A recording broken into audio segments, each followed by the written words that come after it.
There has been so much discussion, and given our no vote and the confusion people felt last time, I think people do say, well, is there a hidden agenda? Is there more to this? So let's ask our panel and see. I know a huge amount of unemployed friends and colleagues and people from college.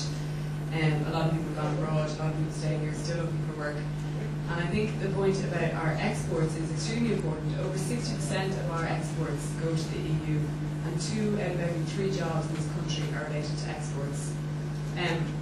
Patrick Hillary said when we joined the EEC in 1973 that it was the second step in our independence, because up then we've been so linked to Britain economically and even in the value of our currency. I think, you know, to vote no is a foolish mistake for the future of this country, jobs-wise. The objections are things that are not in it, or things that are invented which aren't in it at all, which are said to be put out. And it's that kind of debate which doesn't really help us at this stage.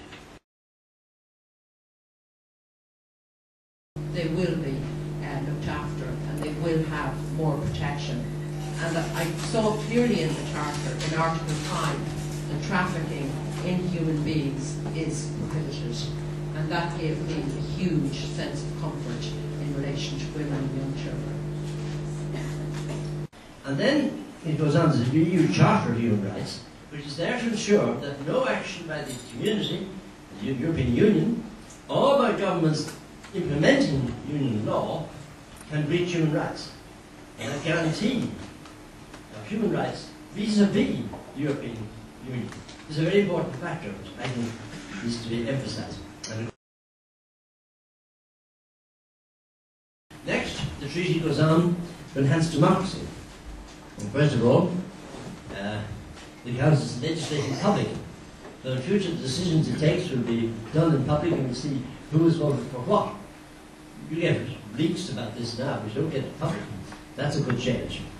National parliaments are going to have all draft legislation from Europe brought to them 8 weeks at least before they're brought to the ministries. So parliaments will have a chance to look at it and give their views before governments, in fact, deal with the particular issues.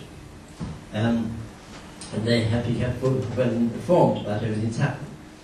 And they can send opinions on issues. They think that something the Union is doing interferes with the rights of individual states, but they have a right to put forward their view on that subject and have it considered. And moreover, if there's any move to remove any of the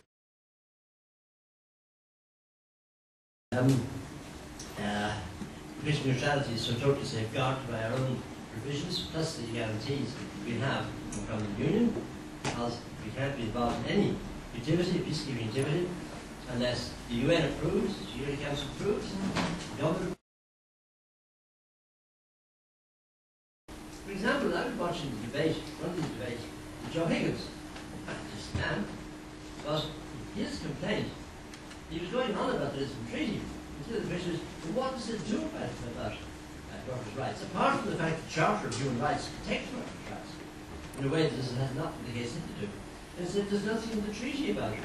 There's lots of things that are not in the treaty, but there's hardly a reason for voting against it, because it doesn't have anything other than the Charter. The Charter is there for that purpose. There's no other clause in it, certainly not diminishing workers' rights. That's complete fiction. And a complaint which I think is not really warranted at all. I didn't see, when I read it, I didn't see one article in the treaty that said the minimum wage would be 184, and I didn't see anything that said ordinary workers would suffer or workers' rights would be damaged in any way. If the Lisbon Treaty is passed, that sport will have a legal base which will give more opportunities for sport and will certainly provide much more needed funding across the 27 EU member states. For me, the Lisbon Treaty will bring people together, it will ensure better cooperation, it will give us all better protection, and it will look after the more vulnerable in our society. And those are the reasons why I plan to vote yes on October 2nd. Thank you for listening. Do you really think just Europe will do nothing at that stage? I think they use the enhanced cooperation approach to recreate there for even with the Northern Ireland. The whole idea is we'd be left with the British, and God knows we're not enough getting out one of the British. Put the country first. Vote yes for Lisbon, and I know there's a lot of anger out there about the government. To keep that anger for another time, but let's do the right thing and vote yes for Lisbon. And thank you all for coming along and participating so effectively tonight. I hope you've enjoyed the meeting and found it useful. Thanks very much indeed.